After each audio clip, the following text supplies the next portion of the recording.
دن بھی ہمیشہ کی طرح تنہا اور خاموشی کی نظر ہوا، لیکن یہ دن مجھے عزیز ہے کیونکہ اس دن میری زندگی سے ایک سال ہمیشہ کم ہو جاتا ہے اور میرا آپ سے ملاقات کا وقت قریب آتا ہے۔ اے اللہ پاک، جب زندگی تنگ ہو جائے تو آپ ہی میرے لیے کافی ہیں، اور جب درد مجھ پر غالب آ جائے تو آپ ہی میرے مددگار ہیں۔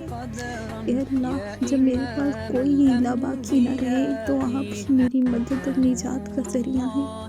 اے اللہ، میرا وہ صبر نہیں جو حضرت ایوب علیہ السلام کا بیماری میں تھا، اور میری وہ تسبیح نہیں جو حضرت یونس علیہ السلام نے مچھلی کے پیٹ میں بیان کی تھی، اور میرا وہ ایمان بھی نہیں جو ایمان حضرت ابراہیم علیہ السلام کا آگ میں جاتے وقت تھا، اور میرا وہ یقین بھی نہیں جو یا رب، جو یقین حضرت محمد صلی اللہ علیہ وآلہ وسلم کا غار حرا جاتے وقت تھا۔